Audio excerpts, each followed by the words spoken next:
berkata, anak istri itu adalah amanah, kata Allah. Jika kamu memikirkan dirimu saja, berarti kamu tidak menjalankan amanah.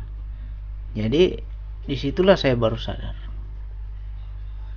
Akhirnya berkuranglah kegilaan itu, berkurang.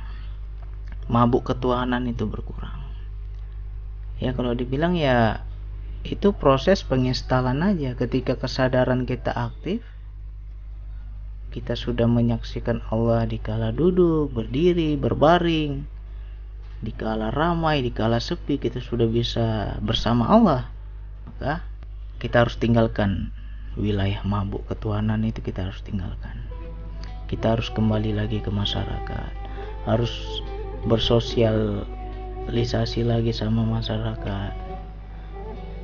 Jangan kita menyendiri, jangan kita memikirkan diri sendiri, itu namanya ego. Jadi bagaimana orang yang mabuk ketuhanan sampai ada yang gila, yang kita bilang zadab itu, apakah itu salah atau benar? Ada dua versi. Apabila dia itu masih punya anak istri dan dia lebih nyaman di posisi itu, berarti dia telah salah. Kecuali kita ini sebatang kara, nggak ada keluarga, nggak ada anak istri, ya mau gila ya terserah. Tapi kalau kita masih punya anak istri, kita bersikap gila gitu, itu sudah salah. Itu tidak ada diajarkan dalam Islam.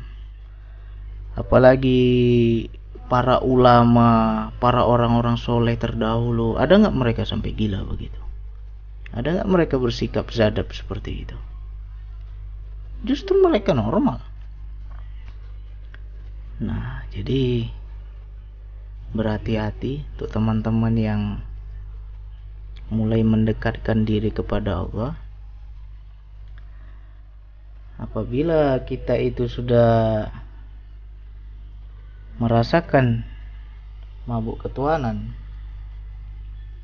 memang itu nyamannya luar biasa, enaknya luar biasa. Nggak bisa lagi dibandingkan kenikmatan dunia ini seberapa sih. Nah, tetapi jangan sampai kita lupa diri. Jangan sampai menjadi keegoan. Kita hanya Allah, Allah, Allah. Dunia ini kita tinggalkan, itu juga nggak baik. Ya contoh ada seperti saudara saya. Kalau dibilang dia sudah, tetapi ya sama juga lah seperti saya, udah mulai berubah. Dulunya itu dia itu gila sholat, 5 waktu dia sholat di masjid. Entah amalan apa yang dia jalankan sehingga harus di masjid. Nah, sehingga ketika dia kerja, dia tinggalkan kerjaan, dia nggak peduli lagi. Yang penting dia sholatnya di masjid. Akhirnya apa? Di mana-mana dia kerja selalu dipecat. Di mana-mana dia kerja selalu orang nggak senang. Jadi ya kita harus sesuaikan. Kalau kita hanya Allah, Allah, Allah, tapi kita mengabaikan keduniaan ini, nggak seimbang, itu juga Allah nggak suka. Itu juga nggak baik. Justru itu akan menjadi keegoan bagi diri kita. Jadi kalau dibilang mengapa kok sudah mabuk ketuhanan, tidak ada keinginan lagi bersetubuh sama istri.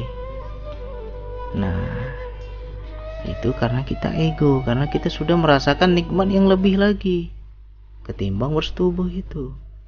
Tetapi apabila kita benar-benar sadar Allah, istri itu amanah. Kalau kita abaikan berdosa. Dan memberi nafkah batin itu kewajiban. Kita masih punya kewajiban, kita abaikan, apa tidak berdosa? Nah, cuman banyak yang nggak paham ini banyak. Akhirnya terpleset. Jadi hati-hati. Setiap orang yang mulai jatuh cinta kepada Allah akan merasakan mabuk ketuhanan. akan bersikap gila, itu wajar. Tetapi jangan lama-lama. Kita harus juga bisa melihat kondisi kita ini seperti apa kondisi kita ini. Kita masih punya kewajiban atau tidak? Masih punya tanggung jawab atau tidak? Hanya Allah saja yang kita pikirkan. Dunia ini kita tinggal.